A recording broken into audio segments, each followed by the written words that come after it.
Thank you so much for joining us for yet another beautiful day full of, yes, information and a lot of educating ourselves. It's the 29th day of August. Tulowooza nti oli mulungi wano, oli bulungi ife wano tubeera mu nsonga za byabulamu era tugenda kwatogera nnyo ku ndwadde ezitawaanya abaana. So you as a parent, please get closer. But first, let me wish some people a happy birthday. Okay, I need a happy birthday from Sandra. That is all. Okay, kantumira omwami waffe wamma, happiest birthday to the man who stole my heart and continues to make the happiest person alive. Continues to help me, continues to make me the happiest person alive. Thank you for being the most caring and loving husband and father to our children too. From your super lady Hawa and your babies Hanan, Hassan and Haitham. Banango omwami waffe erinnya lye lirazeewa. Can you imagine? Omwami waffe simanyi linnya lye. But yet, yes, happy birthday to you. Omukyala wo n'abaana bo bakutumidde nnyo. Beesiimye okuba nti gwe mukulu wa family yaabwe. Welcome to the show once again. It's Tuesday, it's Health Matters. Nze Farida MWASUZE MUTYA.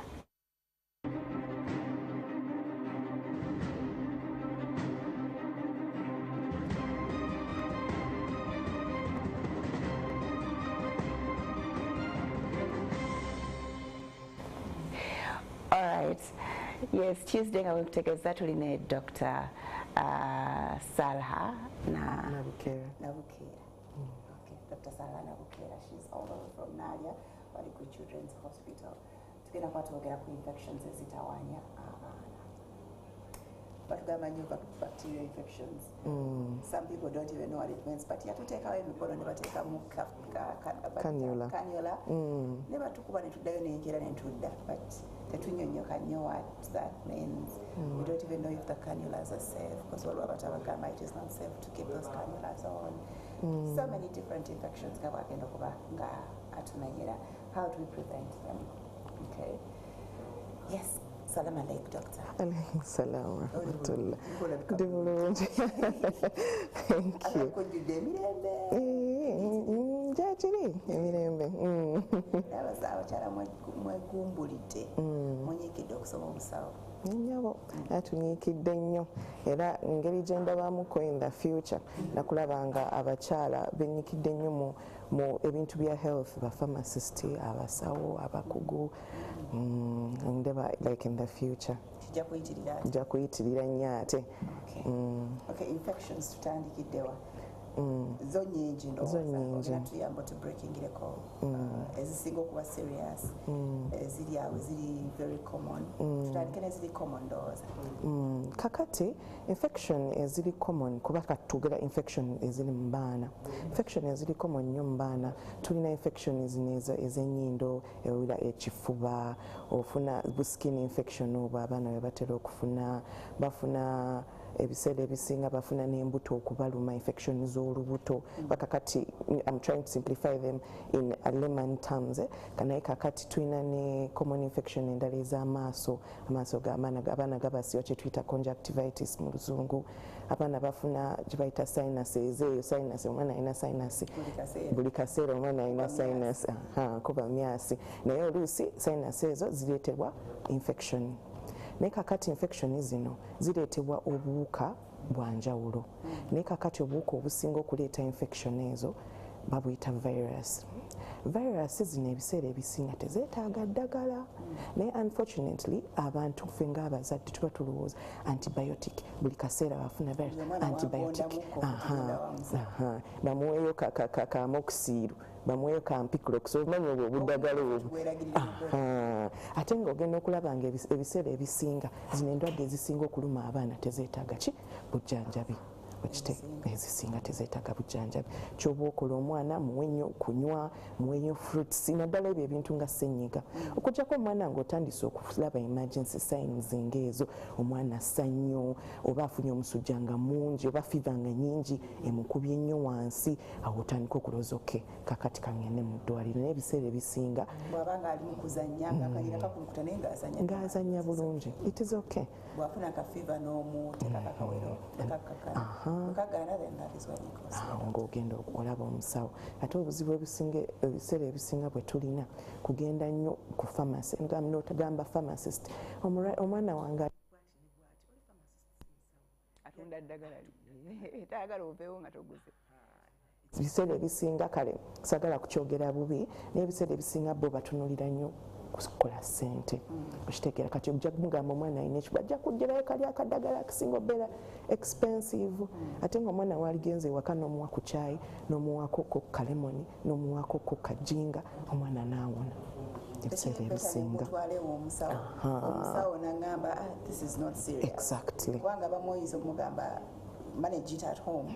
You know, I'm managing it, and when you took a serious, I'm still managing as true. A parent. Very true. It's a single way at happenings. So, twogera ku mwana wa myaka emeka? A child is basically a person from day 0 up to 18 years of age. Beba abantu betujjanjaba dda ku children's clinic. Kakati ebintu ebi attacking like that age group biri so common.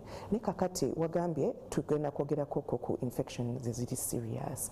Unfortunately akawuka akakozinga infection eziri tali nnyo serious ebo bufulu obuluto okutuluma ate kwe kawuka akamu akakozinga infection eziri serious okitegeera. Ne kakati kana akawuka ke bayita virus kagenda kukka ebiseera ebisinga. Kati ffe kyetukola tukuwaako supportive treatment, tukuwaayo ka panado wane tukuwaayo ka antihistamine. Ne kakati engeri kana akawuka akakozinga infection eziri serious amambuluga, measles. Amambuluga gakyakwata abantu? Right now actually tulina bagita pandemic y'amambuluga. Amambuluga ye mumps. Abaana abasinga betulaba ennaku zino balina amambuluga naye gagazimbya amatama, mwana najja n'omusujja tasobola kumira bulungi, oluusi ajja n'ekifuba, ebintu ng'ebyo. Naye kakati tugenda okulaba why is there a rise in these serious infections. Abazadde tebakyagala ku vaccinating abaana.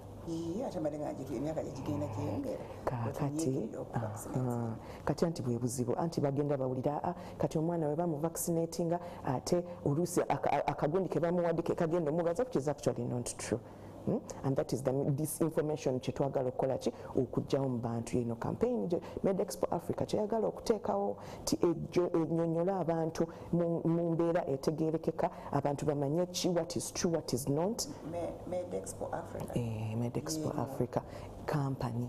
Kati company gyenkoleramu kati nze akulira enjigiriza abalwadde. Kale n'obanga omuntu si mulwadde kati tukuyigiriza obulwadde obuba buzze okola otya. Symptoms ky'omwana z'abeera nazo n'ogamba oke kati ni emergency nina omutwala mu ddwaliro.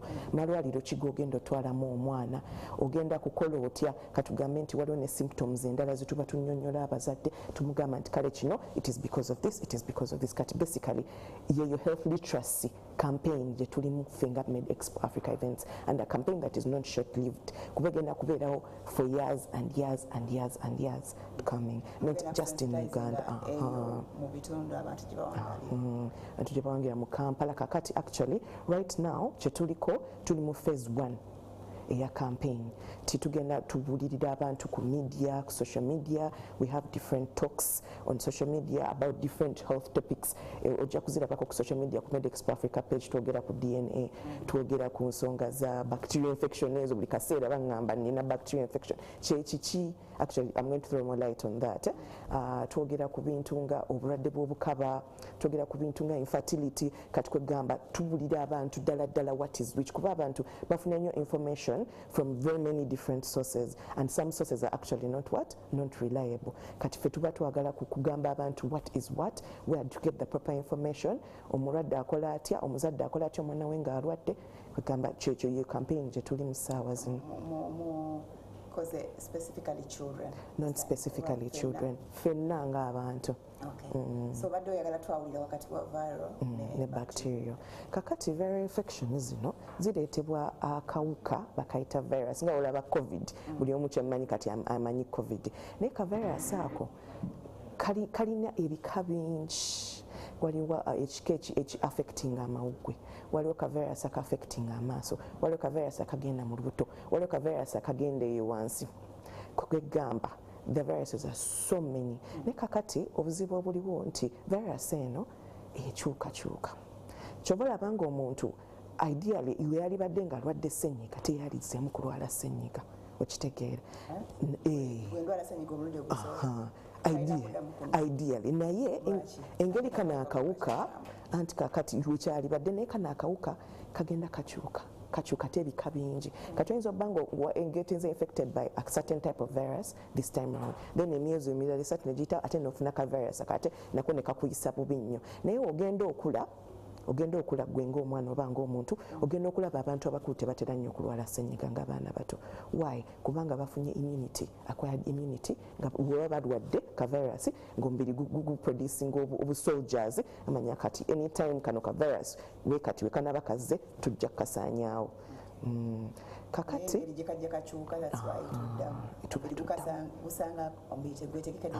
this particular virus. Ate kitali ku bacteria kati bacteria the difference between bacteria and viruses nti virus zo tezikulira wabweru. They don't reproduce outside, they reproduce inside the body. Chobolaba omuntu walwala viral infection emukuba bubi nnyo kuba bubeera replicatinga nnyo ne muntu ne bumulwaza n'afuna omusujja n'abeera bubi. Zo serious infection ezo zi measles zi mumps zi chicken pox ziri common zitali very serious. Zitali very serious. Naera nazo some most are caused by viruses. Most are caused by viruses. Kati ezo viruses kuba wano tulabye nti zimultiplyinga nnyo bwe zijja ne zikuba ne zikugonza ate zirizo lwaki tezikugonza. Kakati zo tezigonza nnyo kubanga tulina ekyo tuyita virulence nti waliwo akawuka ko nga amaanyi gaako sigeekali kati akawuka akalwaza measles ko kali so virulent tikamaanyi nnyo omwana kajja mussa nnyo wansi.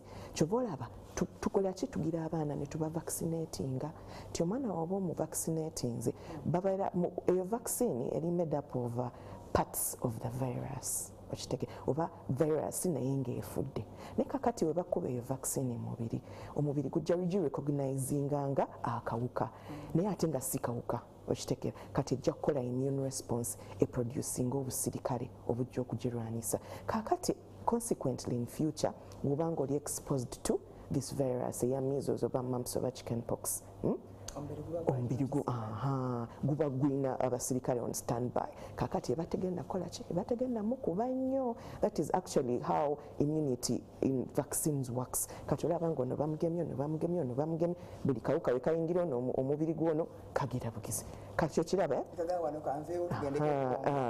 exactly yeyo gye bayita hard immunity nti abantu bonna we batuba vaccinatinze babafunye akawuka kano tekabayisa bubi.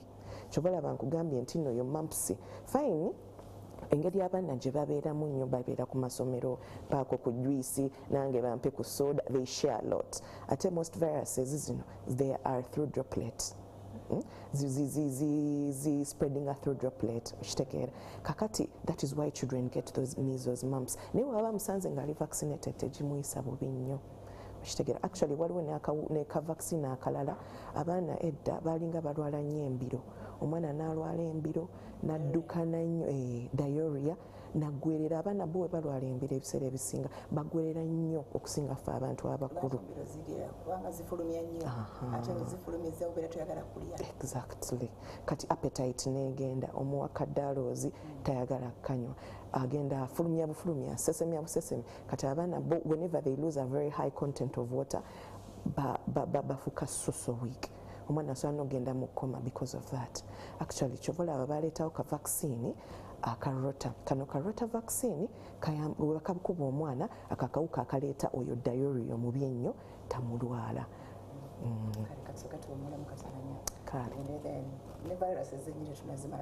Zo nnyingi.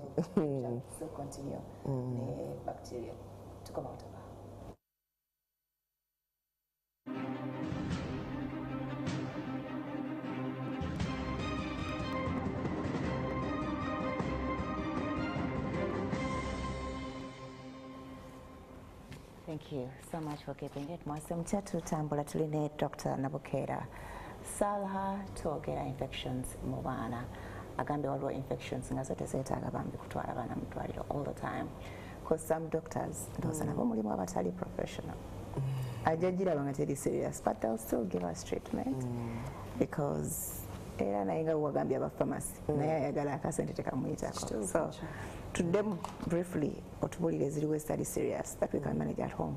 Simple flus. Simple flus. Ngekifuba tekinajja oba nekifuba naye kiba kizze, we can still manage. Naye kiba kizze naye ebiseera ebisinga tubeera tu advising abazadde nti no yes omwana wabanga alwadde genda mu ddwaliro omusawo akugambye ki what exactly it is, go to a trusted health professional omunnyonnyola omwana kyabadde, and most cases they will give you the best advice ti kale genda ewaka omwana omuyonse omwenye ebyokunywa ajja kuba bulungi. Then waliwo ebiseera ebisinga ayinza okukola some blood test nagamba nedda kakati for such and such an infection tuyinza okwetagayo kokaki kadagala bwekati kadagala bwekati. Okay, so tugambye senyiga. What else? Kadayori ako kadayori tugambye kayinza okuba akakambwe, kayinza okuba akakambwe naye olaba abaana ngeri gye balyalya nnyo buli bucaafu bafunamu ka food poisoning ako, kati omwana naddukana olunaku lumu oba bbiri, kakati kyobola nkugamba ogendayo mu ddwaliro n'olaba omusawo n'akugamba nedda this is not serious, genda ewaka munywe ddaloozi n'akuwayo oba kazinki mwana n'abeera bulungi. Naye like I said olaba zino zi common infection ezitali serious zimanya okufuuka serious weziba teziri managed bulungi oba togenze mu ddwaliro oluusi omwana oba n'omutandika ku biddagala ebitategerekeka nga ate it is not the medicine that you're supposed to give them for that certain infection. Omanyi abazadde abasinga tulina ekizibu nti omwana yagenda mu ddwaliro ng'alina ekifuba n'afuna kasirapu keyaterekedda nga kagwako dda n'akawa omwana fe tukebera date eba ekyaliko abamu nno tebakebera nakkebera egamba genda ofune kali kasirapu ketwateeka mu fridge. Sirapu nina giterekera bbanga ki? Kakati sirapu eyo bagiweera sirapu za njawulo, waliwo antibiotic syrup, waliwo ne syrup eziweweeza katugambe bwe tuba twogera ku bifuba ng'ebyo. Kakati syrup eziweweeza baziweera ennaku 5 era ennaku 5 ezo bwe ziba ziweddeko please discard. Ng'ekyalimu omanyi kubanga ebiseera ebisinga ojja kgenda tetumanyi ngeri gy'ogitereseemu, oyinza obba akasaanikira tewakasiba bulungi. Kakati component ze zino eddagala when they get exposed to air and sunshine they change the molecules. Kati ogenda okuddamu okuwa omwana eddagala nga first of all liyinza obba lyayiseeko terikyakola bulungi ate nga liyinza okukosa omwana, era that is why we do not encourage self medication. That is why we encourage you genda mu ddwaliro bakugambe omwana buzibu ki bw'alina bakuwa obujjanjabi. Era mbadde njagala okukubiriza abazadde bannaye tetutereka nnyo ddagala. Ogenda n'otereka gye bampadde mukabuyonjo kuba laba n'ebiseera ebisinga because those medicines are sweet, abaana abasinga bagenda n'akanywa kaboto konna nti bakalekeeyo buli kana kalaba akacupa nga kanyirira n'akalimbinga n'akanywa zezo poisoning zetufuna omwana nga ending up in the hospital. So njagala okukubiriza nnyo abazadde tiwaba kuwadde eddagala bakugambye lya 4 malayo ennaku 7 please discard that. Ate ka panado ke tulina okubeera kati ka panado ako anti kati olaba obuzibu bwa panado omwana buli wagenda ng'akula kilo zikyuka okitegeera. Kati katugambe ka panado wakatereka omwana n'omwako ka panado ako ka syrup oba akaweke 7 months ago they were probably 12 or like let's say 12 kilos. Kakati emyezi giyiseewo omwana afunye kilo nga 2 ogenda muwa ka panado ako nga dozi temala omwana omwanda dozinge kuba bakugamba miru 5 luli era zogenda okumuwa ogenda olaba omusujja nga teguvaawo. Ate omuntu eyaligenze mu ddwaliro omwana ne bamupima ne bamuwa ekipimo ddala the exact dosage omwana ajja kufuna ki obujjanjabi. That is the self-medication I'm talking about. I think it's inevitable because sometimes the healthcare system is actually quite expensive. That is the truth. Chovolaba ne ku MedExpo Africa tugenda kuleetawo abantu ba insurance because we have an event that's going to be from 7th to 9th. Aba insurance bano bakuwa plans September. Babeera ne plans kama tikale woba osasudde ssente ne bweziti kuwa insurance card ogenda mu ddwaliro n'olaba omusawo at any time because they have very high limits.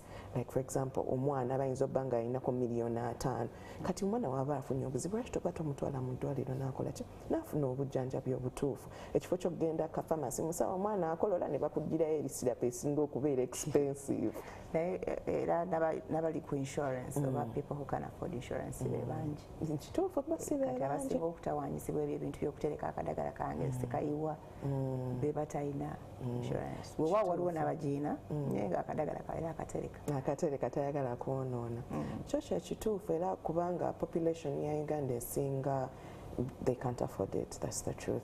Naye gendako mu kliniki omusawo osooka omunnyonnyole ekifo ky'okugenda gwe neweegulira eddagala kuba luli bamuwaayo ka zithiro nake ngenda okufuna ate nga this is something different, you're treating something different. Actually what that has caused is we are getting so much bagiyita drug resistance.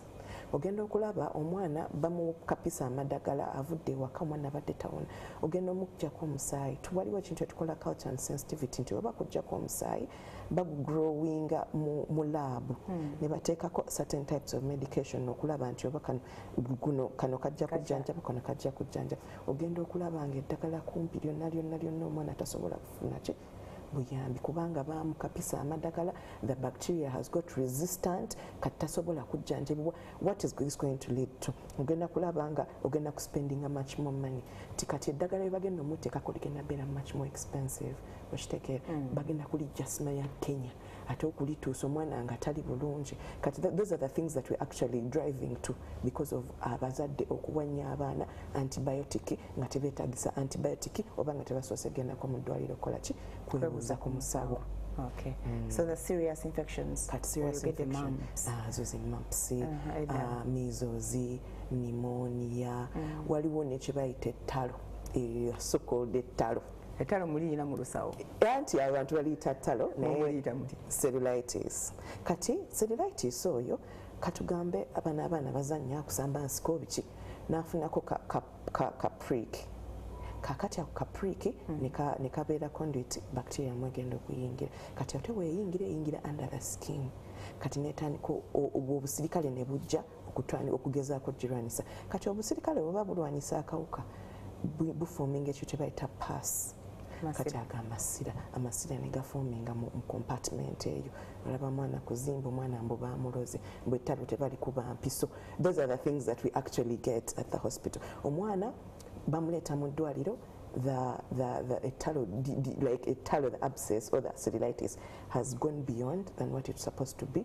In those cases balina omusala okugyamu amasira balina oluusi babaleeta babasaze ne bateekamu n'eddagala okitegeera ogenda okulaba omwana nga afunye complications that are even worse ogenda olaba nga infection egenda eyambuka omwana okugulu bakutemyeko zeezo kuba mwalwayo mu ddwaliro oba kuba mwina this information nti ettalo baba baliroze nti baba oba obuuse ebintu nti ate but actually that is the way abantu we bafunanga amatalo ofuna ka prick bacteria neyingira treatinze katandika nno katininga katulututtu genda okulaba amasira kifuuse ekiwundu genze kugumba. So those are the serious infections.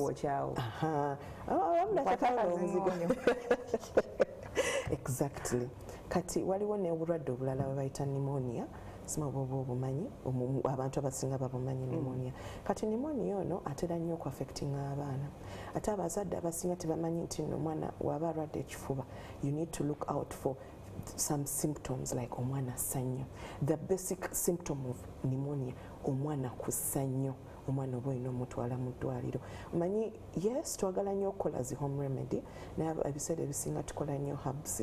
Sometimes herbs ezo omwana ayinza okuba nga alina bacterial infection kyakugamba genda mu ddwaliro bakugambe what exactly it is mune munywa herbs zammwe omwana atagetinga better. Omwana we bagenda okumuleetera mu ddwaliro ng'alina pneumonia wuyo bamutadde ku mpiso wuyo bamutadde ku oxygen. Pneumonia graduating from small infections. Small infections ka bacterial infection ne ka viral infection actually mwana nagenda ng'alwala ebifuba tebiwona afuna omusujja akola bw'ati basiiba ku herb kitegeera oba omwana bamulese awo ajja kuwona togenze kwebuuzaako omuwadde buno omuwadde buli omwana agenda alwala at the end of the day you end up in hospital. Pneumonia amawuggwe ge gaba gabeera gakyankalanye.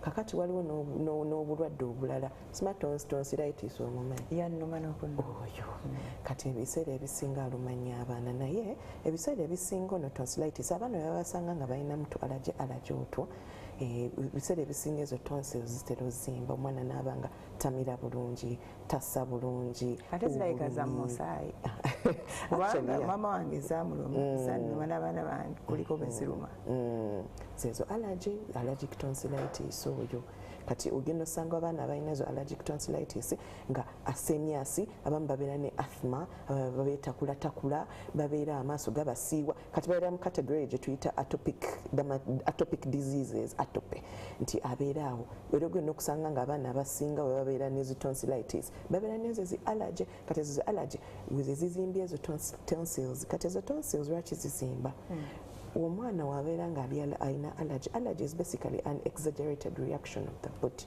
to something over dust over cold or anything kati when they get exposed to these triggers dust cold obusirikale bumubiri nga buproducing kati obusirikale obusinga busangibwa mu tonsils ezo kati oba busangiddwa nga bweyongera obungi nga buzimbya tonsils ezo kakati ebiseera ebisinga oba buzimbiwe buti omwana ate n'afunayo ka bacteria infection oda alina allergy n'afuna ka bacteria infection n'afuna omusujja n'abeera awo nga yenna teteetegeera obulumi bamanyi n'okufuna buyita pass pockets n'afuna obusirasire mu tonsils bwoba obulumi kati most cases that's caused by a bacterial infection kati but that is now a serious infection era ebisuubiro ebisinga abaana abamu webaba bafunye ezo tonsillitis ne zizimba nnyo tuba tugenda kuba referring bagende ewa surgeon gwe bayita ENT surgeon baziggyemu omwana alekeraawo okussa obubi obanga waba yeebase n'azukuka nga tassa gye tuyita sleep apnea n'akolola nnyo so tuba tufuuse serious infection so mujjamu tonsils baba bazijjamu bwe ziba zituusa certain grade ng'omwana alwala nnyo ebifuba actually tonsils ezo zimalina okuleeta pneumonia sokolere tulina nnyingi nti bwe mujja mulina zensi kakati ezo bwe muzijjamu olwo omugaso gwazo kyagufuna mubiri kati tonsils ezo tezirina mugaso gw'amaanyi nnyo okuggyako okutereka obusirikale obwo obukuuma ki omubiri obutalwala naye ate obusirikale bwe buyitirira ennyo ate n'okulwana ziba zikonna kulwaza kweka okufuna obwo obuzibu kati first of all obusirikale weebuli naye kakati zigetinze infected with bacteria kakati bacteria agenda kumuvinga aveewo agende mu mawuggwe amawuggwe galwala pneumonia kati zezo serious infections zetwogerako kyoba olaba oba olina ogenda ewomusawo nakugamba nakebera tonsils nagamba kuno kuyinza obbaako nno oyinza obba ne bacterial infection nakuwaki eddagala kakati wembasinga sinavaawo awo ku serious infection abazadde abasinga tugenda mu ddwaliro ne batugamba bacterial infection omwana alina bacterial infection tumanyirawo kanyula kyekiddako bwebwe obuzibu abasawo probably tebabannyonnyola exactly what bacterial infection is bacteria first of all kawuka kali awo kasangibwa everywhere mu ttaka in the air everywhere ku floors the soil water everywhere naye bacteria ono asinga obungi gwe tulina mu environment waffe is not harmful actually it's useful to us it is just a very small percentage of those types of bacteria that are harmful to our health kakati wogenda mu ddwaliro ne bakugamba bacterial infection ebiseera ebisinga katugamba omwana abadde aze n'essenyiga n'ekifuba ng'olumanya nti focus yeyo bacterial infection obuwuka buli ki wano mu mawuggwe nti omwana alina bacterial infection omwana oba abadde aze ne diarrhea ng'olumanya nti focus ya bacterial infection bacteria ali mu lubuto oba omwana aze ng'akola susu ng'amuluma actually abaana balwala UTI actually I'm seeing so many UTIs in children that is also part of the education we want to give kati UTI zino zivaawa kati UTIs omuto kati omwana omuto wa 5 years for example abajja wa UTI ezo abaana batera kuzijja kukotereka mu ssulu nti agenze omanyi blada z'abaana abato ntini kati wanywa kajuisi nga susu agenda the kidneys produce urine akawogo nga kola ki nga kajjula we kati baba mu class teacher may I go for a short call no namugana kati ogwo musulo gufuka bit septic kakati omwana agenda okugira okukola susu nga it's a bit septic kati n'ekirala the way they wipe naddala abaana abawala. Actually UTI zikwata nnyo abaana abawala engeri gye twelongosaamu, era abaana tubeera tubagamba we educate them on how to clean themselves after using the toilet. Nti oba ogenze mu toilet sooka onaabe mu ngalo, genda mu toilet ne tissue n'amazzi. Fe abasiraamu, you know the good thing is we use water. Oba omaze sokosa toilet oba wipinga, you wipe from front to back.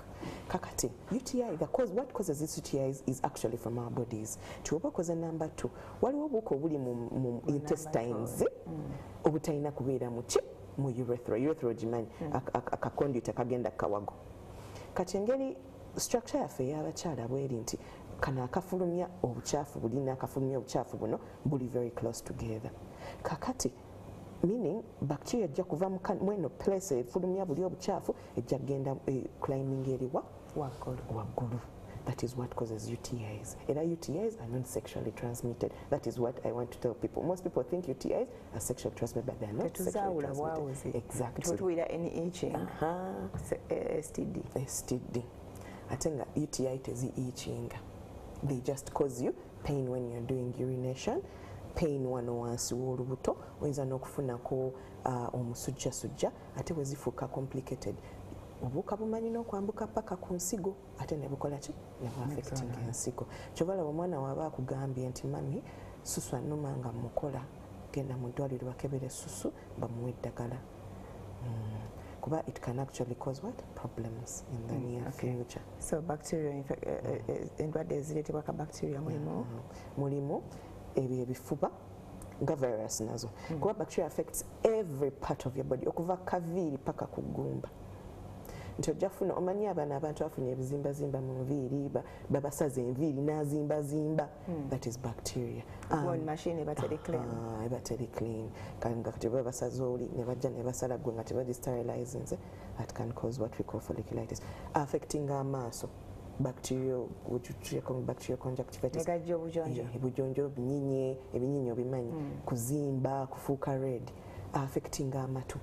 Abaana ne bagenda n'abanga ava amasira mu matu, amatu gannuma. Affecting enimiro, oyo tonsillitis gwe njogeddeko. Affecting amawuggwe, era naye n'akozinga pneumonia. Endwadde virus zeekozinga ne bacteria zikozinga.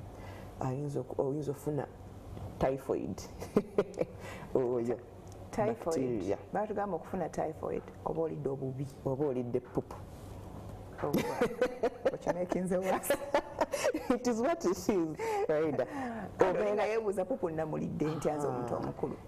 Actually we're going to talk about preventative methods. Naye okugenda mu latrine, n'okosa latrine, n'otayoza ngalo, n'ogenda n'olya emmere. Oba n'otazooza bulungi n'olya emmere kitafiko oral. You have used the latrine, ogenze n'ogira emmere n'olya. Waliwo bacteria ina alibeera below, there is a point that is below, ate wali bacteria abeera up. Upper GI, lower GI. Kati ate gwe introducinga bacteria ali mu lower GI ate n'omuteeka mu kamwa. Ebyo ebizibu byogenda okukola ki?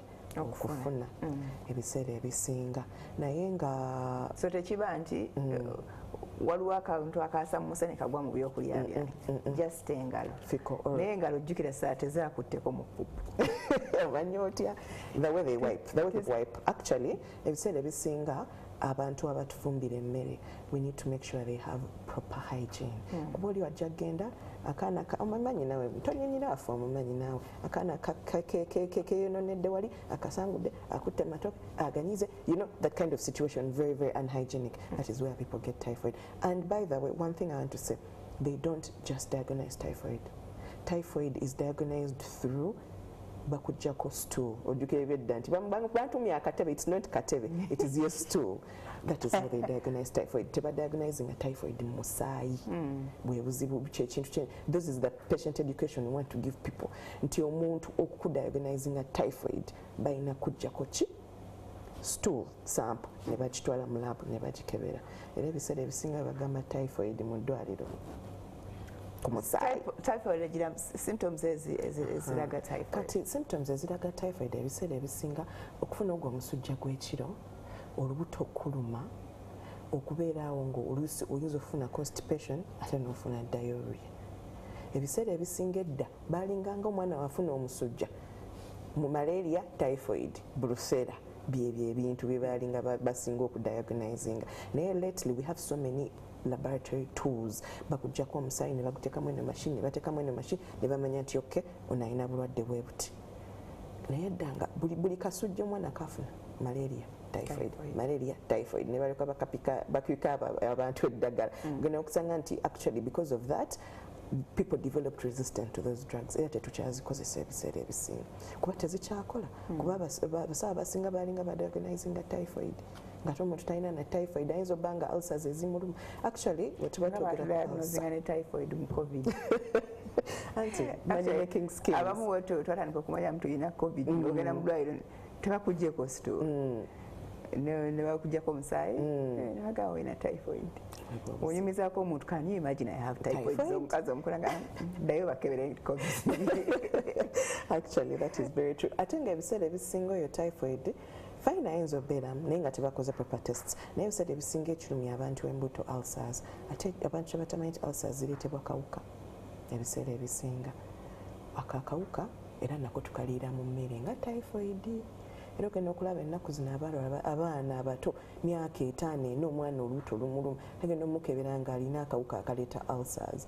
Bwe obuzibu bwe tulina nti people don't go through proper diagnostic processes. So ne babalimba. So if you can, the thing that you should do is invest in your health, because when you invest in your health tebajja kulimba, tojja kubbibwa, they're not going to exploit you. Togenda kuba nti abantu bagamba nze nakosa kano nze nakosa kali ate nze mbikoseza tebikoze. So you're not going to be deceived by people. If you invest in your health and get proper medical care and proper medical information, it is going to improve your way of life actually drastically. It's going to prevent you from wasting a lot of money moving from one place to another. Anti ebiseera ebisinga omwana walala togenda sookera mu ddwaliro. That's the truth. Ogenda kusookera ku kafamasi bampeeyo kapanado ebiseera ebisinga anti agamba agira abeera awo genda olaba omwana atandise okussa obubi ati ogizaawo ogenze mu kakliniki bakugambye tebalina oxygen bakuwaddeyo ku buweke omwana atabusa ebiseera ebisinga mu clinics tebulina oxygen. Omwana atuuka ku level nga yeetaaga oxygen ne mumuwa obuweke. Some, I'm not saying all, but some. I know. Because, you know, when people call a cent into busy, in most cases, people don't worry about people's health. Kulinda mwana nazirika. Uyabwe nembukuba honestly okatumanyi omwana yabadde serious. Kuba abaana abasinga simanyi lwaki even when they are sick, they play. They play.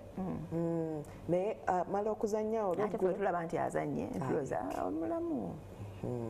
Kakati ogenda omulaba nga amaze okuzannya ate ekiro ogenda omukwatako ng'ayokya nnyo assa bubi kitegeera kubanga ate omuntu gwe yali tutte during day ate kati otandise mu kutawaana kiro. Lwaki babeera balwadde ate nga balina amaanyi agazannya? Abaana kati ngambe nti abaana abato they like excitement. Kati even though the child is sick ajja kulaba banne nga bazannya I am missing out balina kye bayita FOMO I'm missing out kangende nzanye ne wabanga tawulira bulungi naye omulaba nga atudde wansi tayagala kulya ali very weak omusujja kumuluma please take the child to the hospital before things escalate. Okay, tugenda kuba twogera ku how to prevent some of these things but abazadde abalina ebibuuzo by'okubuuza omusawo about your kids and infections ezisinga okutawanya. The number is 700 65 65 00. What is up? A message go a WhatsApp and then we can be helped by the doctor. 700 65 65 00. Koboita. Kati tulwanyisa tutya ebirwadde bino? Kakati ebirwadde bino tulina engeri gy'okubirwanyisa bingi. The ways to prevent them are so many. Naye katutandike n'ebintu omuntu byasobola okwekolera ng'omuntu. Okunaaba engalo kuli so crucial. Naddala abaana abato bakwata mu ttaka bakwata ku kibagira biki. Manya tubadde twebuuza how omuntu omukulu bakudiagnosinga with typhoid. Oyinza n'okuba okilininze bulungi naye oli akufumbidde emmere nga teyeekilininze bulungi. Gamba n'okufuluma toilet omaze bulungi okunaaba engalo zo but oluggi lw'okutteko hand eyo n'oli ataanaabye engalo gy'akutteko so probably aliseeko obuwuka. Now you're going to grab the handle ogulewo ofulume ate mukulu anaabye engalo otuuka olya fruits zo olya fruits zo nga tonaabye mu ngalo kati hand hygiene it prevents so many things. Number one, kati twogere ezo zi diarrhea infection naddala mu baana mutukubirize nnyo abaana okunaaba mu ngalo okitegeera kale ne sanitizer waali kubanga abaana balina eddalu, that's the truth. They will touch everywhere, but at least before they put something in their mouth that they wash their hands with soap and water.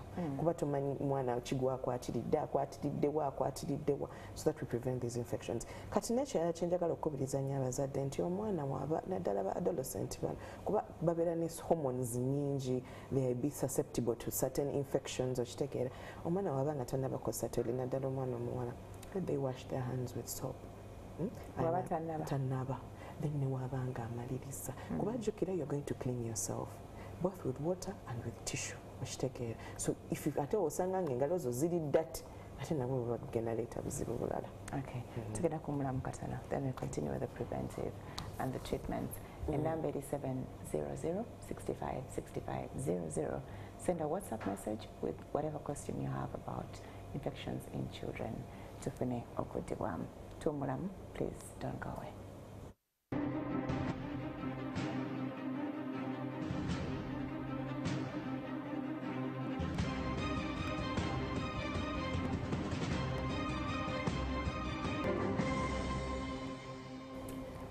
Nyongera okujukiza enamba yaffe eri 700-65-55-00. Tulina Dr. Swalha Nabukeera avudde wali ku Children's Hospital e Manya twogera infections mu baana. Wali tunyumizaako ku bwe tujjanjaba n'okuziyiza. Okuziyiza kwe kusinga obukulu. Kusinga obukulu, prevention before cure. Kakati tugedde ku kunaaba engalo okwo nga tonnaba kulya abaana abawala banaabenga engalo before they use the toilet and after they use the toilet. Kati nekirala vaccinating children. Nga wetwabadde twogera nti abazadde abamu because of we call it too much information and wrong information naddala the certain percentage the upper class bagenda ne basoma ku vaccines tebagala kujjanjaba baana because of certain misconceptions about vaccination. Agamba ezo vaccines ebakuba abaana baffe zigenda balwaza. Vaccine tezirwaza bantu because the way those vaccines are made bafuna parts of the virus and they are killed okitegeera ne bazintroducing mu mubiri nga wenabadde nnyonnyodde then omubiri negukola ki negumanyira neforminga immunity y'omwana. Kati vaccination is very important so that children don't get severe infections ezo zetwogeddeko mumps mambulu gajja zifuna naye tejjamu ensawo binnyo ng'oli abadde takoze eki atafunye vaccines. Ebyo ebintu nga polio ennaku zino tukyawulira polio. Why? Because vaccination for polio is on a high okitegeera abaana babajjanjabye era omuzadde afuna omwana wa polio kati bw'omubuuza akugamba oyo ye saamugema okitegeera ate akawuka ko kabeera muki mu ttaka kale abaana bazanyira mu ttaka kati afuna kakati kakapolio ne kamukwata naye wekaba kamukutte nga bamusanze ne vaccine. Actually vaccine tebagikuwa omulundi gumu bagikuwa at certain months, this month ne bakuwa bu booster doses. So akawuka kaba kakusanze tekakuyisa bubi nnyo kyobola the cases of polio are actually 1 to 0 to none actually. Kati okwo vaccinating akuli very very important in what? Preventing illnesses. Kati on top of oral hygiene, food hygiene. Bino betutereka emmere kanjiterekekokko mbikkeko naagiri olweggulo nga togiwoominze. Obubuuka bu bacteria bujja kugenda mu mmere ogirye ofuneyo gye bayita food poisoning. Obubuuka buvuddewa bubeera okubuuterese wonna. Kati jjukira obubuuka buno buttibwa heat most cases. Kati w'olya emmere ng'ewoze waliwo actually n'obuwuka obukula ku mmere ng'eri mu kuwola. Kati ogenda okugirya nga tozeemu kugiwoominga kuttabuuka yoyo food poisoning. Ng'eri mu kuwola. Obuwuka nga buvuddewa ku mmere kwennyini. Anywhere, like I said, bacteria are not static. They move. Ne mu bbanga bubaamu. Everywhere. They're everywhere. Kati wekikusanga nga buli obubi bwe busanze emmere yo ne buyingiramu ate n'otagibukumye. Bwe buzibu bwofuna ate twagala nnyo okuterekereza emmere y'abaana ate n'ogimuwa nga tekoze eki togibukumizza. Ogenda omuwa emmere mami olubuto olunuma atandise kuddukana, your food poisoning. Kati n'ekirala mpozi okulongoosa, some people don't have basic hygiene. Okitegeera okwelongoosa ng'omuntu ogenda olaba omwana alina ebizimbazimba, ogenda okulaba amasuuka ge gakoze mu ssusu tebagooza, ava mu bikunta n'abyanikako katini n'amasuuka nga kwotadde tebagoozeza n'ayingira mu buliri. Ogenda olaba omwana ng'atandise ofuna ebyo ebizimbazimba ebigundi biboyiroboyiro ebyo, ogenda okulaba n'omwana afunye n'ettalo. Obimanyi ebiyute obimanyi ebyo ebizimbazimba. That's basic hygiene. Nga mulimu n'ebiwuka bagayita ganyenye. Ganyenye. Kakati your basic hygiene gwenjogerako, hygiene of a home, of your environment. We never to be told like it's something so simple, but some people do not know that hygiene, having a bad hygiene, is the major cause of disease.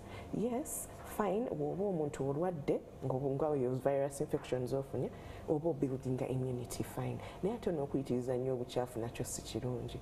Kubanga at the end of the day omwana ajja ku keeping alala, temuva mu ddwaliro, okitegeera, temuva mu ddwaliro, omwana like a quality of life of the child is going to drastically reduce. Tajaba gaining a weight, okitegeera abaana ebirwadde obakuba bubi nnyo. Ayinza okuddukanamu emirundi esatu ng'ali n'olumupima ng'aluuzinzeyo nga bukkakiro. Okitegeera kati quality of life ye nebeera nga si nnungi.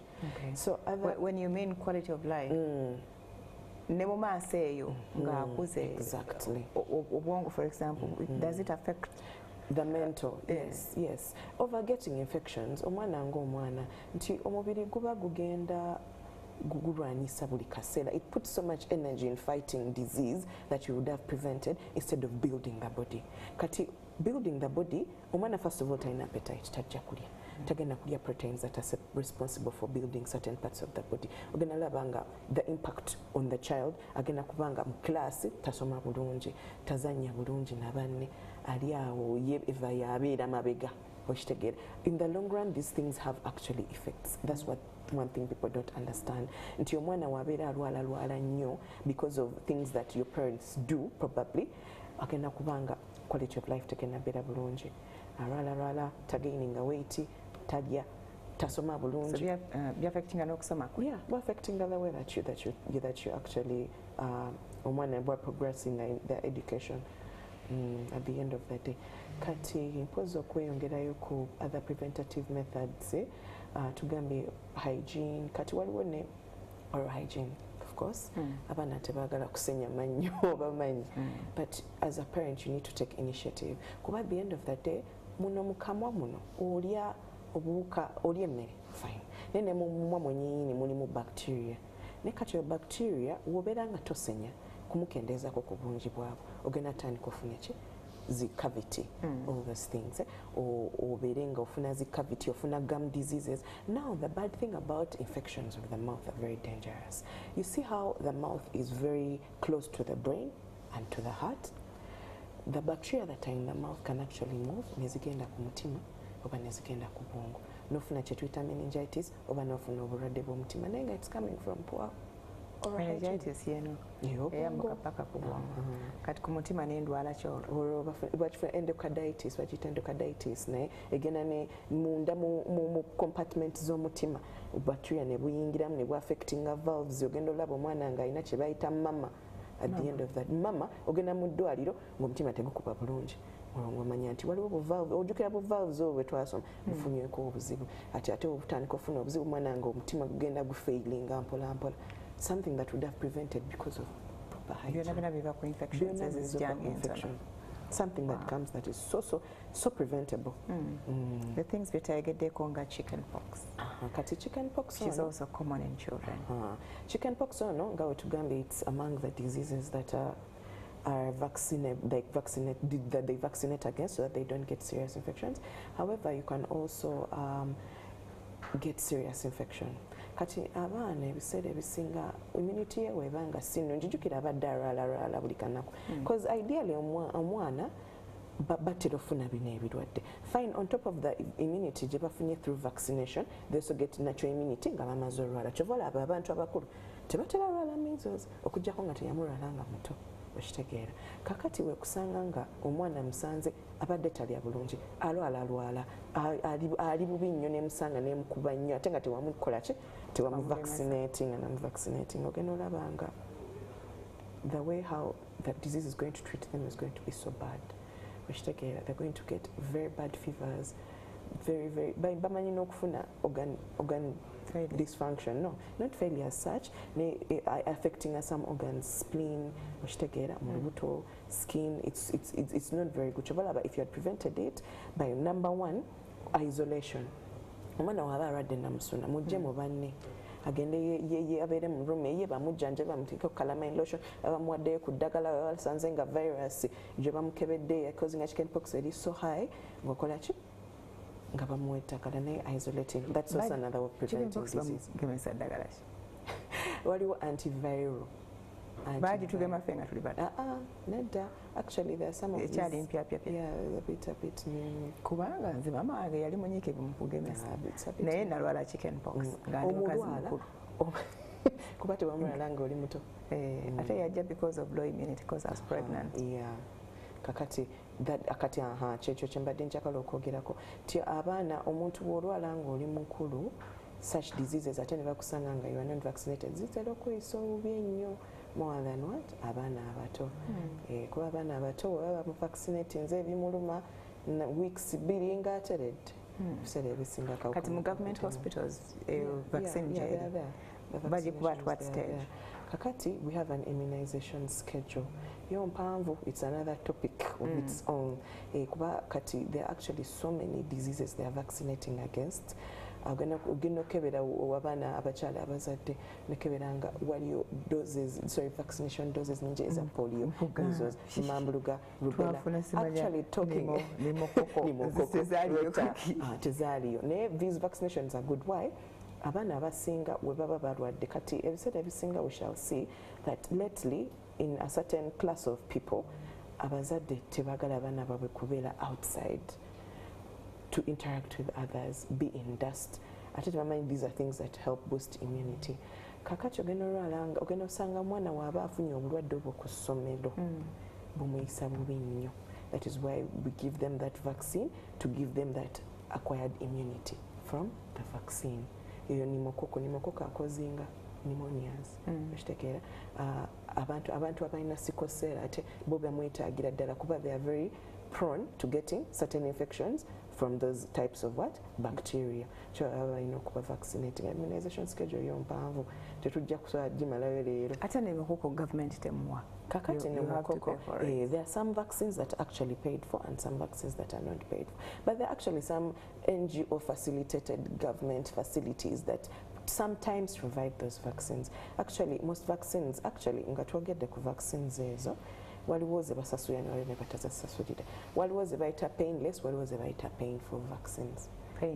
Painless. Ze bawa abaana anti abazadde they used to over complaint omwana bamugema n'abeera n'alwala omusujja kebakuba ku kisambi kadipiti ako kati baleeta ka diphtheria ako diphtheria nze nga simumanyi diphtheria kira disease naye ng'eruma gyeri eruma etya eruma naye ejjanga kifuba mawuggwe n'ebintu byadda. But the reason that you're not seeing all those diseases right now is because of baazitugema. Okitegeera ogenda olabanga we have a hard immunity abantu abasinga babagema so obulwadde tebubaluma nnyo okitegeera era ne webabuze tebubaluma nnyo ebyo whooping cough ebyo obijjukira ebyedda patiusis ebyo ye whooping cough oyo olabanga abantu tebikyabaluma nnyo because of what? Because of vaccination. That is why vaccination is a very, very, very big thing in preventing illnesses. Tetanus bamutugemedda but now bw'ofuna olubuto bakugamba omugemese wayi. Zizo booster doses zenjogerako tinno omuntu obeera ogenda okula bakuba kadoozi ko ng'oli muto. Kati bw'olina okufuna ka booster dose naddala ffe abakyala abazaala.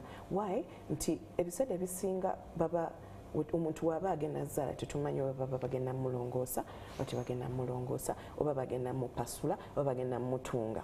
So the instruments that we use find they are very sterilized, but in cases where bakusanze ng'oba oli eyo mu kyalo nga they have to use instruments that are not the best.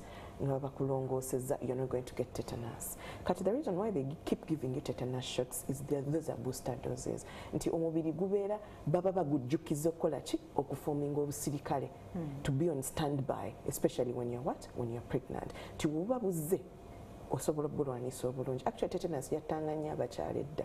Kyova olaba batekawo that tetanus vaccine. Ne kakati we are not talking about mothers, we're talking about children mostly. Yeah, so also abaana abato tetanus oyo aluma bubi nnyo kuba engeri gy'agira akozesa muscle spasms. Kati at the end of the day ogenda olaba omuntu ng'alina kye bayita lockjaw, tasobola kunywa, tasobola kumira. Lockjaw, the jaw neekwata wekku because of those spasms aluma. Ate for it, those spasms are triggered by even just simple light. Ayinza otunamutala nafuna spasms ezo. Obulwadde tetanus. Akanga baza muscle spasms. Kati ogenda okulaba waba afuuse so virulent, ogenda okulaba nga n'amawugwe geesibye. Kuba also ekitambuza the mawugwe okutambula muscle. So for it affects anything muscle. So that's how people die. That is why it's very important to vaccinate against tetanus. Era bamama mbakubiriza nnyo nti oba ogenza mu ddwaliro, please woba ofunye olubuto mugende ku antenatal. Bino ebintu byonna byonna these things are free, they're in government, everything is there. Bakuba tetanus ne bakuba eddagala deworm ne bakuba malaria. However, it is a by the way. Kati another preventative method kati ebiranga bya virus byano bye tulina covid ati balina okunaaba engalo, balina okwambala masiki, ebyo bintu ng'ebyo, isolating themselves. Those are also other preventative methods that we can use. Okunaaba, basic things. Go take a shower. Go and shower. Okitegeera obudde yonna gy'ovudde nejjako obuwuka bwenkombozeza everywhere. Oleme kufuna lumu bintu ebitategerekeka. Okitegeera basic hygiene, washing your clothes, washing your undies, bintu bitono nnyo naye people take them for granted. Okitegeera senya amannyo. Okitegeera clean yourself. Naba ku nviiri abakyala abasinga tetwagalako naba once in 2 months ogenda kyankalanya sente zaffe you know bintu bitono nnyo but they actually save you a whole lot of spending money, a whole lot of reducing your quality of life. Okitegeera something like that. Tulina n'abazadde kubanga oli mwana muto they don't have tebalina erinnya ligenzi in their pants tebafuna nnyo discharges ne baba nga omwana asobola okuddamu empala even 3 times. Okay, that is that is not good because omwana agenda kuddamu empale. Actually there is just a myth that I want to remove. You don't get UTIs from not changing panties. However, when you don't change panties, ebiseera ebisinga ka pH k'abakyala kagenda ne kacyankalanyamu awo kuba ofuna ka bacterial growth eyo wansi n'otandika okufuna bad odor. Okitegeera oluusi n'otandika okusiibwa, but that is usually candida and bacterial vaginosis, but these are not also sexually transmitted diseases. Kati omwana nazo zibakwata nnyo actually naddala mu masomero kubanga ayoza kapanti n'akambala nga kakyali kabisi. So that heat increases overgrowth of that candida fungus. Okitegeera omwana natandika okwetakula. Okitegeera so hygiene after using the toilet, hygiene abaana bawoze panty bazaanike. Okitegeera abaana they need to underwash or clean themselves after using the toilet, wash their hands before using the toilet, after using the toilet, and wiping very well. Wiping and cleaning very well. Okay. Abazadde batandise okuweereza messages zaabwe. Nina omwana mulenzi alina 12 years naye mu covid yali afuuka susu nga mukutula breaking as in afukayo. Oh, okay. Nakasiba nekadda. When I asked him, he told me he's fine, but recently he told me it's itching him and also paining. When I took him to a general doctor, he told me it's ulcers. Naye n'omwana si muntu alya bulungi. Si muntu alya bulungi, but please help me ask the doctor nti ulcers zisobola okuleeta such signs. Naye anziza. Okay. bikwata bana anti kanti naye kyembuuza yamugamba ulcers ziri kuba ulcers are wounds. Ulcers are wounds ziyinza okuba nga ayina wounds on the pipi, on the susu. Kati bw'aba agamba ulcers ez'omu lubuto, that's normal ulcers abantu ze bamanyi. So they have nothing to do with what? With a person having pain and having a breaking stream. Tujita stream naye nga teli continuous. Omwana tasobola kukola ekyo. Kati maybe if there are ulcers in the pipi. Ulcers in the pipi, most cases they are caused by bacteria. Bacteria no wanjawulo okitegeera ate kakati abalenzi ebiseera ebisinga naye tebatera funa UTIs. N'omwana wa mulenzi waba afunye UTIs, it's not because of ulcers omu lubuto. However, the ulcers that are formed inside akabaita urethra katukamba akaseka akaleeta omusulo ke kamukozinga okufeelinga pain. Kati ulcers babuvuddewo buuka nga bwe tugambye abaana abalenzi nabo basofuna UTI. Omanyi abaana abalenzi bakwatirira nnyo their susus. They are saying, what is this? You know, anga mwana yena wanabera curious. Akutte wali kati ingeri akagundi kabwe ko kali awo kumpi. They can introduce bacteria in it, so it is possible. Naye mwana oyo agende mu ddwaliro bamuggyeko omusulo. They examine him very well and they give her actually the proper medication. They give the child the proper medication. But musawo mugamba akunnyonnyole omwana alina UTI, aina ulcers, obuwundu omwo mugundi mususu kuba I don't understand that question. Omwana okumukyalo omugamba nti no aina ulcers ki? Ulcers causing pain when doing susu. Doesn't cause pain when doing susu. Okay, because nga yeye atatumalidde the details. What kind of ulcers? Zeba Mugamba, thanks for the show. My girl who is 1 and 10 months has a problem with passing stool. She cries every time she wants to poo, and yet when she poops, her poo is normal. It's not hard and it is of normal color. What could be the problem as to why she finds it hard to poo? Ade Demokono. Okay, so when I name emyaka 1 and 10 months, aba afuna pain nga akola pupu. Kati amugamba atya, because now this pain is also variant. Afuna pain nga wansi, afuna pain mu lubuto, because all these things are different. Kati omwana wabanga afuna pain nga ayisa wansi. Ebiseera ebisinga omwana waba abadde nga yes, right now oyinza olabanga ayina normal stool, naye children bamanyi okwesiba olubuto sometimes nakola ki functional constipation we tumuyita nti olusi engeri the way they go through digestion might be different from the way other children go through digestion. Kati oyina okumumonitoringa number 1 afuluma emirundi emeka, number 2 afunako ku constipation, obulumi buba buli wansi. Omanyi omuntu waba afunye constipation, they get wounds down. Kati subsequently waba resume nze ku normal stool we ajja banga afuna pain. Ne kati wabanga afuna pain mu lubuto nga ki nga buli waba asindika, that is something different. Kakati awo baba balina okugenda ne bamukebera mu ki mu ddwaliro. Yeah, I cannot give a consultation before seeing the child, and we need to examine the child. But the best thing that I could do, please do not get things off the internet. Genda bakebera omwana by themselves. Bagende bagambe bamukebere ne wansi, ayinza obbayo ne bufisure, tuyita bufisure. Ayinza obbanga ayinayo obuwundu nga bwe bulumya omuto. Ayinza obbanga kyonnyonnyola kirala. Bwe bayita bupile bwe buki? Kati bupile obwo nabo the hemorrhoids. Kati eyo wansi waliyo blood vessels.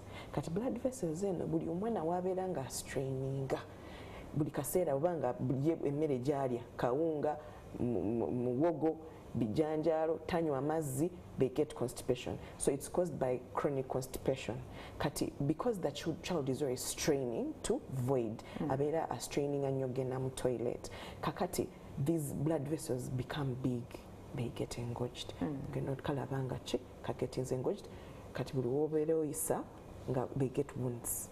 Zezo piles zimanyi n'okugetting so engorged ne zivaayo bwe bulumi bwe babeera bafuna n'okufuna ezo piles. So what we do in those cases, those piles kugamba kyusa diet y'omwana, incorporate more fiber. Fiber bye bino leafy vegetables, sukuma, doodo, omwana muwanywa nnyo amazzi to prevent those piles, because they're usually caused by chronic constipation.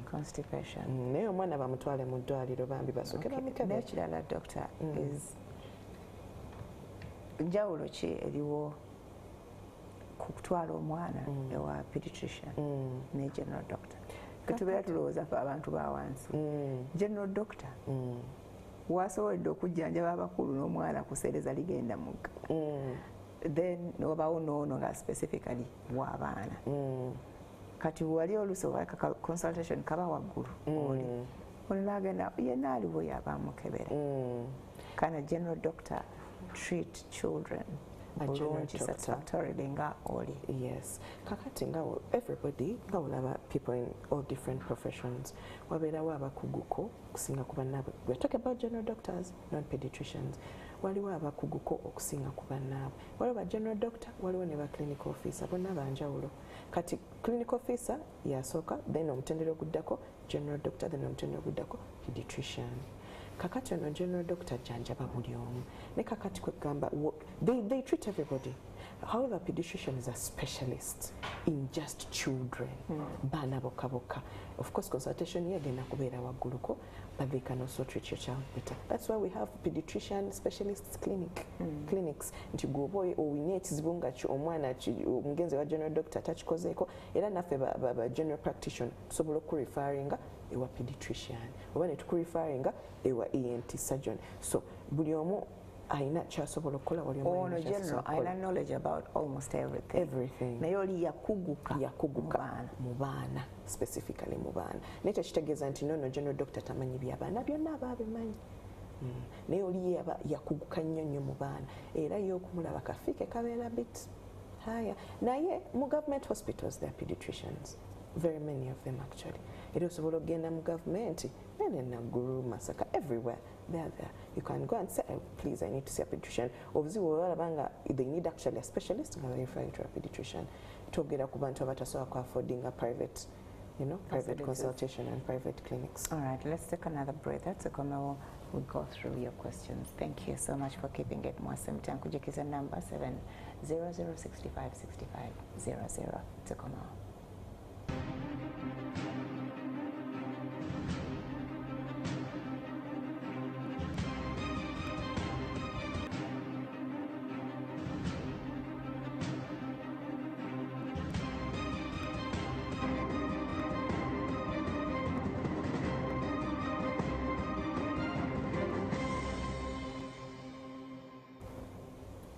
Okay, thank you so much. Ladies, parents, thank you for sending in your messages. My daughter always develops fever while vomiting. When tested, no malaria, no typhoid. They say it's an infection. Advise me myself. A fever and daily vomiting. Kakati, ebiseera ebisinga eyo infection nga wenkugambye nti abaana abasinga abazadde abasinga batwala abaana mu ddwaliro ne bagamba omwana alina infection. Ne kati I think as doctors we need to explain to mothers more nti infection evuddewa. Kati oyo vomiting nga bw'ogambye, those are symptoms of an infection in the gut. Gamba nti no infection agirina mu musaayi nayinza okuba nga focus yaayo eri muki mu lubuto. Ne kakati ebiseera ebisinga what we do for those parents tumugamba omwana ono alya biki, olina omukozi ewaka, omukozi hygiene ye gyekakasa, engeri gy'alyamu emmere oluusi mumuweewoze, akozesa bottle, kuba olaba ne bottle zino ez'amata ebiseera ebisinga we don't clean them. Abantu balowooza nti getting them and boiling them in hot water is the best thing to do. Actually boiling them ayina engeri gy'akyusaamu chemical component wa plastic era me I do not encourage parents to boil them. Kwata bottle yo, get clean water, soap, funa akakuta akali clean, wash your bottle, dry it. That's it. Sterilize. You can even sterilize them. But this boiling thing is not so good. Then another thing about oyo mwana, ogambye nti alina fever ne vomiting. Kati ojagenda mu ddwaliro omwana bamukebere stool ye, bamukebere omusaayi gwe, omusawo omugamba akunnyonnyole ddala ki infection ki bacteria infection viral infection era eva kuki era ngenda kukola nti okukola ki okupreventinga zino infection okubeera nga zeeyongera buli kaseera okitegeera. So that's what the mother should do. They go to the hospital, they check the child very well, bamujeko ne stool, bamujeko omusaayi, bamujeko ne other tests, finding out what exactly the problem is. But do these infections do all of them cause fevers? Kakati, not all of them cause fevers actually. Kati wabanga ina mild bacterial infection, you might not get a fever. Or if in a mild viral infection, you might not get a fever. Fever is a body's response to a foreign body. Nti ofunye bacterial infection oba oli akolodde nossa oba ogiridde mu mmere. Kati the way the body responds to fight this infection is by raising temperature. The body thinks that when I raise temperature, this bacteria is going to die off. That is why children get fever. Kati that vomiting is caused by also another process. There are so many chemicals that go on produced by the bacteria and all that. Omwana n'alyoka atandika okusesema oba omwana n'atandika okuddukana. Kyova olaba omwana tuba tulina omukebera omusaayi okulaba ddala alina infection ki? Infection eri munda mu lubuto eri mu musaayi. Where exactly is it? Then they give the proper treatment. So abazadde njagala obbakubiriza omusawo totya mubuuze naye musawo infection zino ziva ku ki era nkoze ntya okubeera omwana wange nga tafuna infection buli kaseera gwogenda tuyamba tukoze tutya is it today kubiri batugamba preventive but keeping environment very clear naye watugambye era a dirty environment naye muyambako to build naddala not a dirty like exposure to dust, exposure to some things naye because it helps boost a child's immunity. Ogenda okulaba abaana abakulidde mu kyalo si be baana abakulidde mu kibuga. Omwana akulidde mu kyalo nga muto ojja kulaba nga waagenda akula they don't get funny things, coughs, flus. Gwaguma. I have very good natural immunity. But at the same time, toshisusa ate kukubeera so extremely dirty.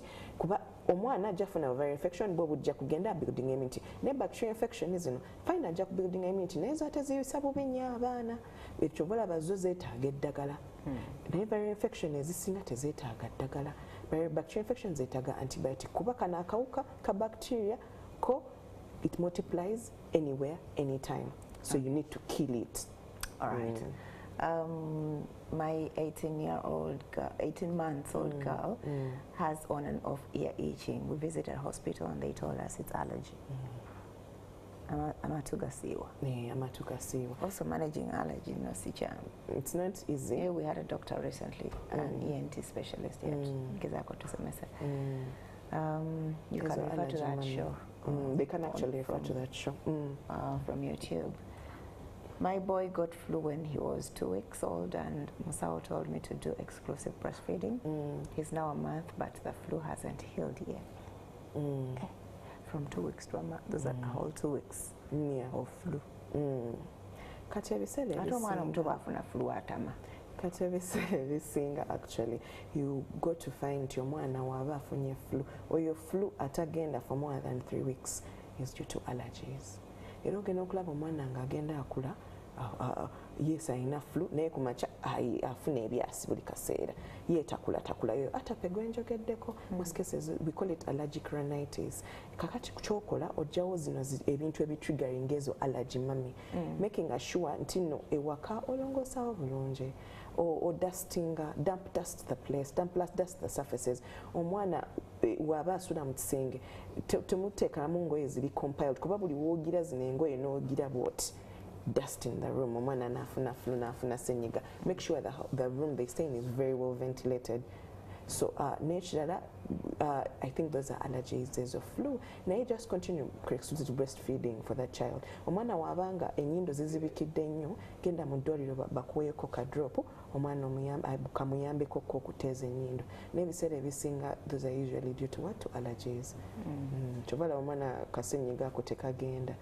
Eventually, wanaba yetegereza nga ali very observant ajja kutegeera what causes that. Yeah, what causes that. Asobola n'ogenda mu ddwaliro ne bamunnyonnyola. Agenda alaba pediatrician. Okay. As a first-time mom is, okay, she's asking as a first-time mom, why do they tell us to overcover a baby when it's a newborn, claiming it will get pneumonia? Does coldness cause pneumonia? Also, what's the best remedy for skin rash? Kati abaana abato, the way how their skins are, they're thinner than ours. Era abaana abasinga naddala abano be bazadde tebatuuse, they get what we call hypothermia, and that hypothermia is basically coldness.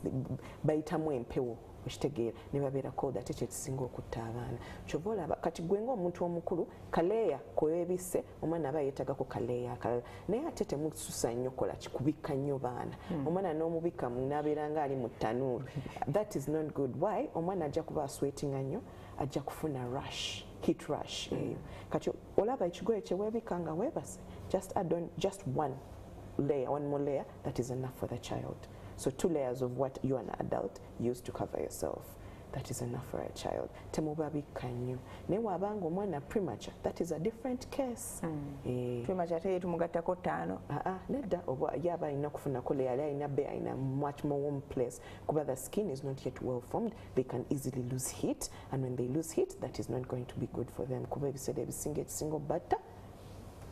But is it true that coldness causes pneumonia? No, coldness does not cause pneumonia. Actually, those are the myths I want to remove. Coldness does not cause pneumonia. Omwana okuzanyira mu nkuba causing a cough. What causes these things is, number 1, if the child has allergies. Allergies to the cold, allergies to what? To weather. Number 2, viruses. Ezo virus zizi causing a cold.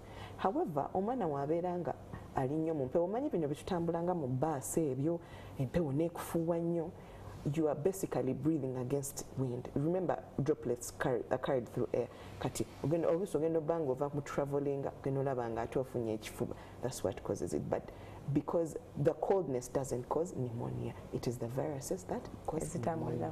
Ezitambulira mu mpewo. Naye mbu omwana empewo emufuuwa way that, like they are feeling cold, no, it doesn't cause pneumonia. But the winds, the what, the dust, all those things are the things that cause pneumonia. Okay, best remedy for skin rash?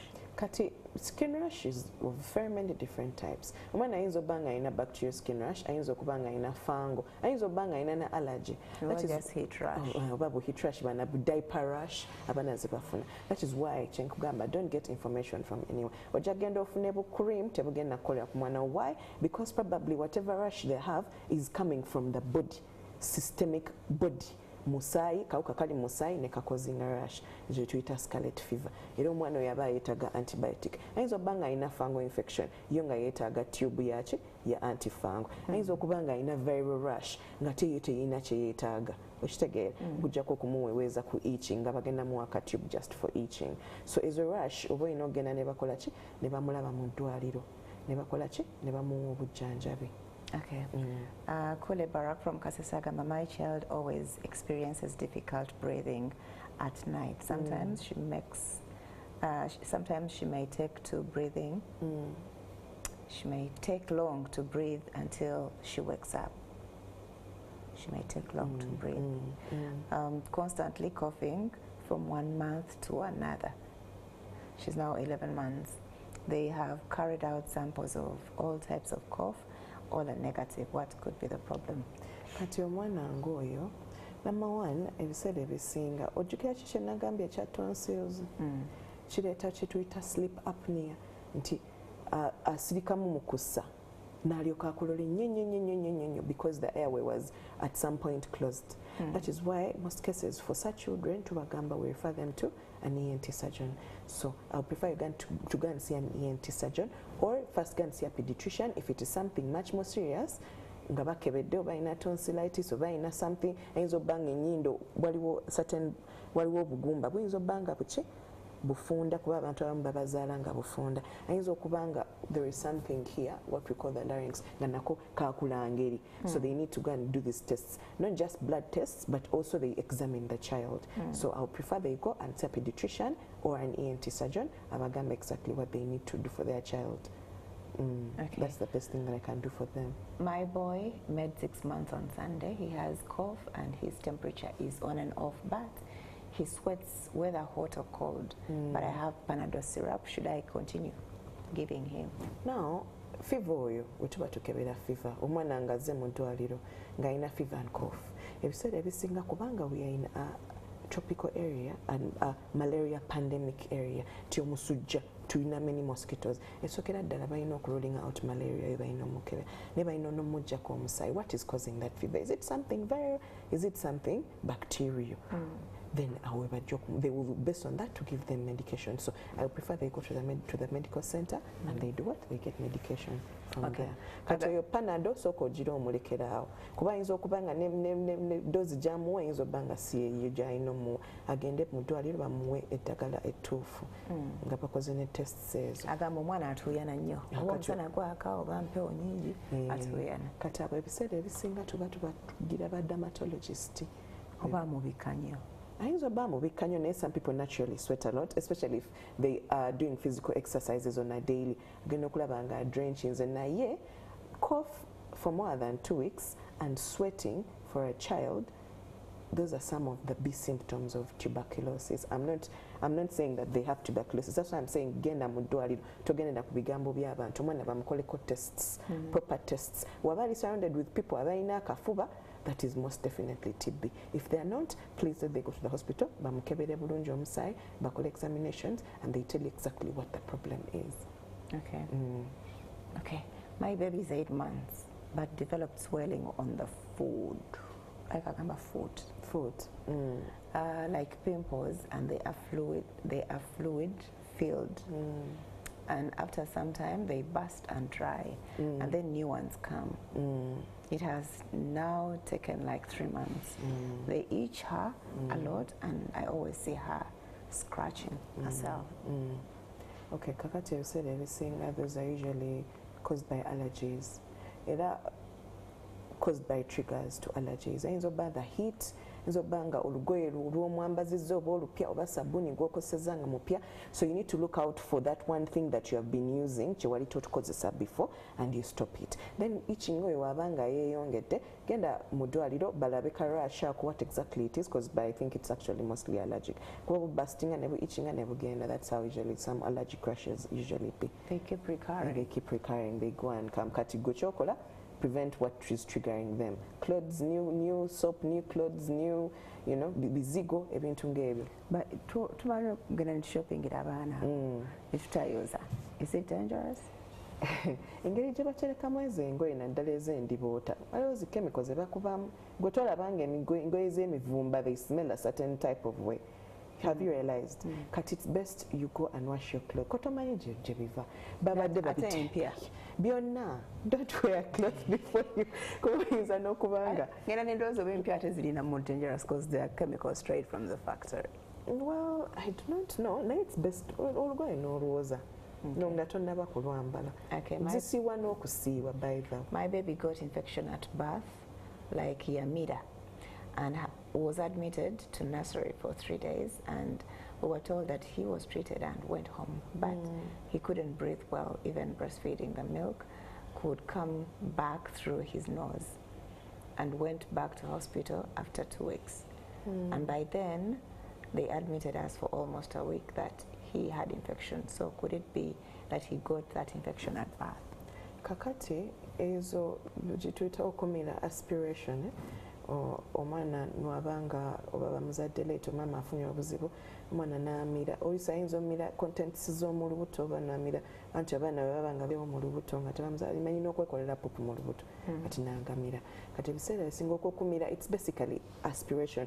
The fluid goes into the lungs. Kati ebiseera ebisinga omwana kafuna kuyita neonatal pneumonia.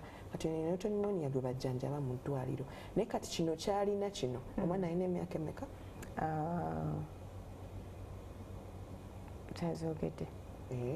If the child is more than at least a month, omwana bamujjanjaba luli n'awona.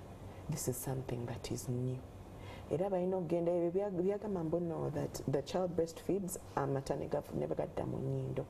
Most cases omwana ayinza obba nga force feeding. There is also that force feeding. Omwana n'akaaba nnyo ebintu ne biva mu kamwa ne biyita mu nnyindo. Or there might be something wrong. Naye ebiseera ebisinga, I don't want to diagnose people on phone. Omuntu oba yeetaaga n'alabibwako agende wa pediatrician bamulabe bamukebere bulungi, and she should ask them to explain why this is happening to the child. So si kumuwa bw'eddagala n'agenda kuba her understanding what the problem is will help her manage the child better at home.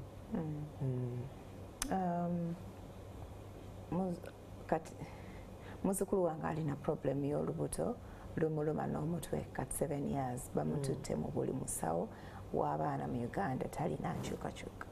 Olubuto n'omutwe bwe bimuluma myaka 7 kati bimulumidde emyaka 7.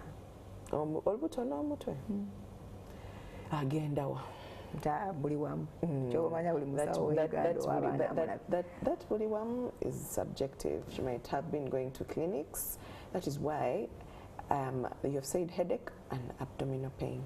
You've said every single headache and abdominal pain is caused by, lately what I'm seeing is akakawuka akaleta ulcers.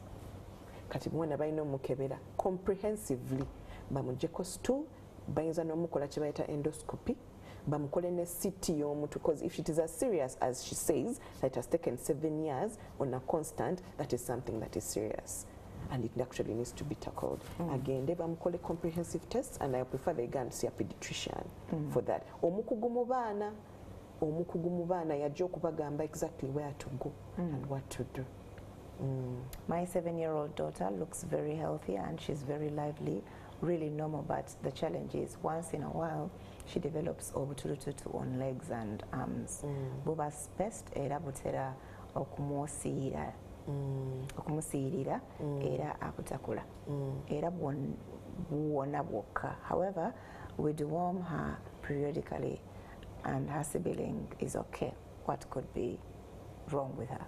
Same thing. I think those are allergic rashes like ngoli katera chens jo kumudam to look out for triggers. Ayinza obanga the heat triggers them, engoye empya, soaps, Vaselines, so you need to take note of that. Ekintu ky'okyabadde kimutriggeringa or should discontinuing.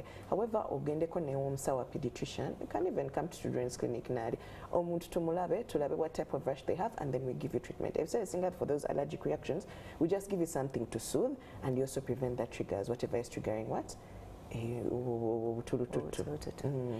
Okay, my children 6 and 4 years are always disturbed by scalp infection, ebiguna.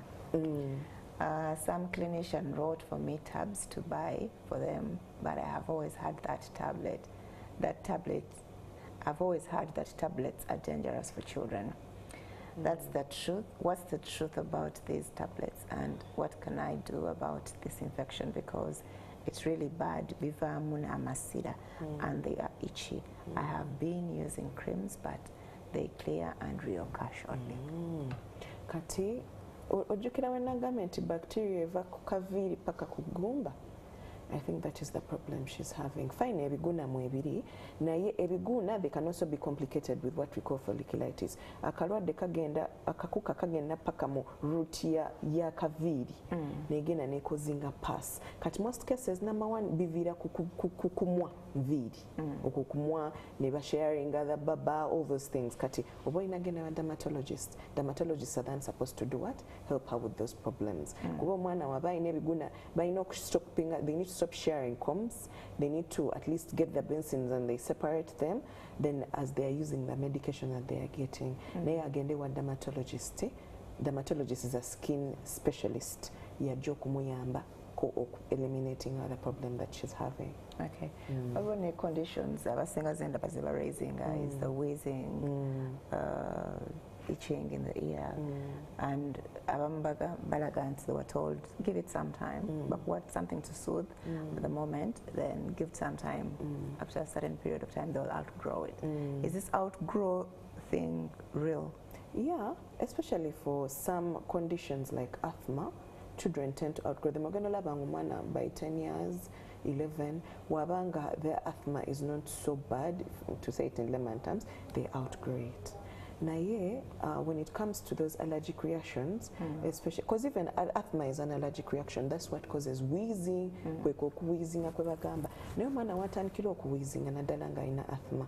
Number one, waba ina something to soothe, uses the inhaler, you use it. Naye olina okuba omusawo olina omulaba omwana waba atandise okussa obubi, obanga afunye temperature, obanga wheezing tegenda despite using the inhalers. Ebiseera ebisinga because amawugwe gaabwe gali not well protected because of the continuous allergic triggers, batera ofuna bacterial infection ne bafuna pneumonia. So omwana wabanga atandise ofuna fast breathing, fever, cough, and they are wheezing more than usual, bamutwale mu ddwaliro, and then they give them medication and treatment. Nabukeera from Remi Agasembabulle agamba nina omwana wa myaka 4 naye alumbibwa buli kalwadde naye bw'afuna obujjanjabi awonerawo ng'ogamba tannalwalako. Kati mu ddwaliro baŋŋambye engeri gye bamusalamu operated C-section aba alina okulwalalwala kituufu? No, that's actually not true. That's actually not true. The modi y'omwana gye bamuzaalidemu has nothing to do with the child's immunity at all. Okay, it does, but not really. Kuba omwana gwe basindise wano ku opening y'omumwa the vagina, there is some bacteria there. Kumwana waba afuluma bwati emugendera ku skin and it helps with the immunity, but that is of like 1% prevention of this, like it's insignificant. So omwana okumusalamu tekitegeeza nti immunity, that immunity gyalina embi, it's stemming from ebyo bye tugambye omwana kulwalalwala. Why are they falling sick all the time? Is it their immunity inborn? Kuba abaana abamu baba bazaala nga immunity yaabwe yombi. Ayinza okubanga another thing, hygiene might also be a problem. Another thing, omwana okulwalalwala, feeding, nutrition might also not be good, because nutrition plays a very, very big role in preventing diseases. How?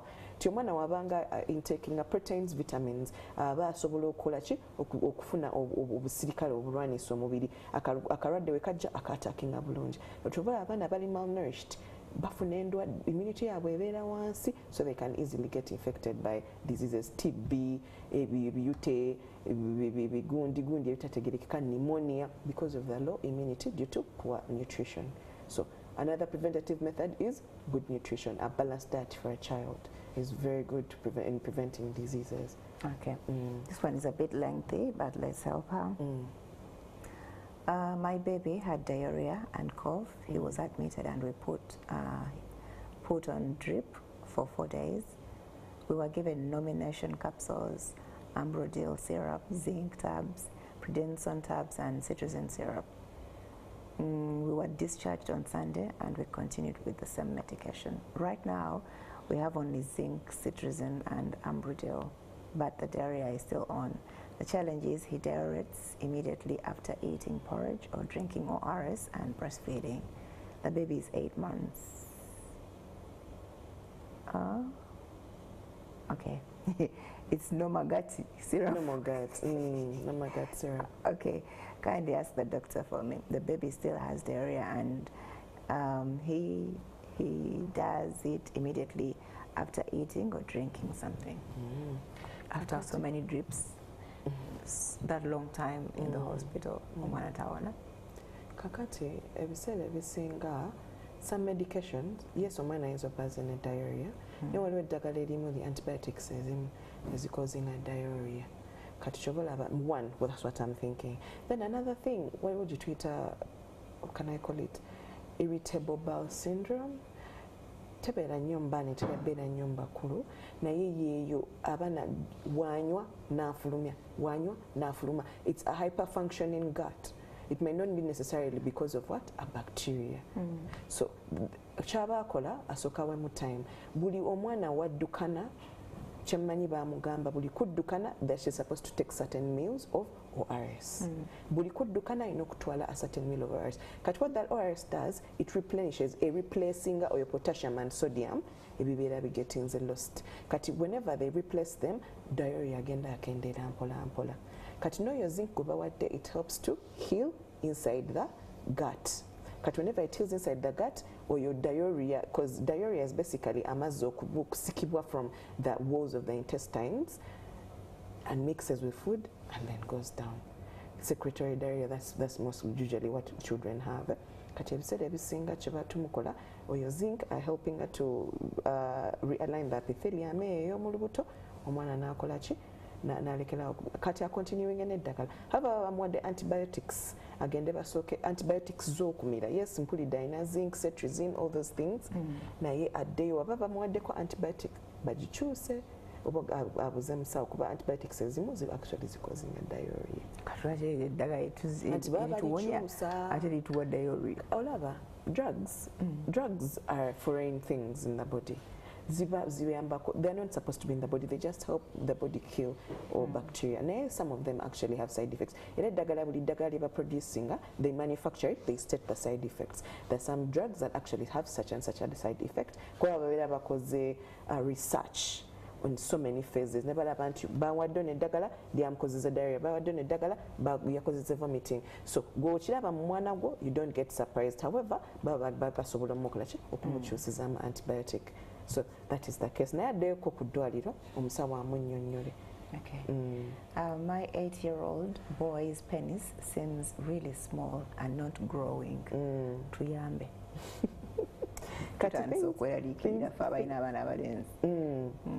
Things to do with size of a child, those are all cosmetic things. Now, yeah, when you say small, because there are different types of penises in children. There's also some we call micro penises in children. Sometimes it's something to do with hormones, actually. Naye gw'olabanga kikuwadde nnyo obuzibu badde njagala omukyalo yagenda alabe ku urologist. Naye things with physique, something to do with your body parts, something that you can't change, unfortunately. There is really not much we can do. Omuzadde eraliikirira 8 years kateka kubanga katonda kayinza obbanga kati nagenda laba urologist ayinza obbanga bayinza omuwako hormones nekakula or not bayinza okumugamba naye omwana bwajja okubeera. Unfortunately just cancel him because it's a very big thing when it comes to men and the size of wakula ye musajja sibyaliko saa zino era kyoba omwana balina omuindoctrinatinga ne bamucancellinga in case that is how they are oba ne referring at urologist. Nalaba urologist is a specialist for men, reproduction, urine, all those things. Naye n'abakyala nabo babakolako naye mostly men. Okay. Tell me more about that campaign. Med Expo Events Africa is a company, it's new. We started our campaign in June.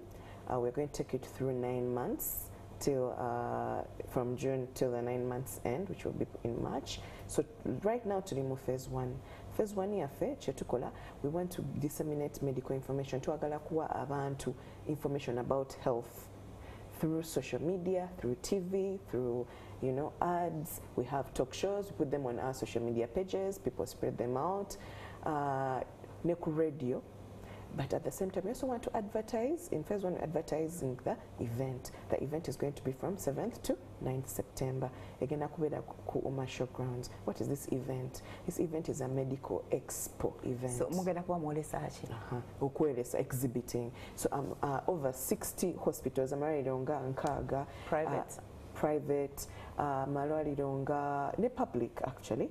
Associations, medical associations, healthcare experts. We're going to have talks about very many health topics. Banoba exhibitor bafe bagenda kuolesa about the services they give at their hospitals, their contacts, all those things, the labs, the pharmacies. So together consulting.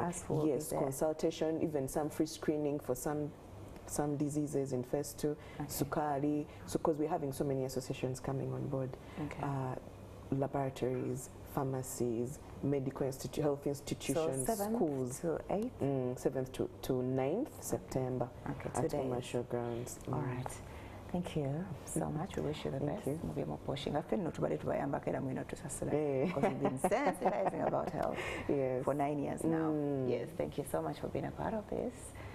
See you then, 7th to 9th September in Lugogo Umasha Grounds. We're going to every single and consult and also get screened for certain diseases. We'll see you again tomorrow. Bless you. Bye-bye.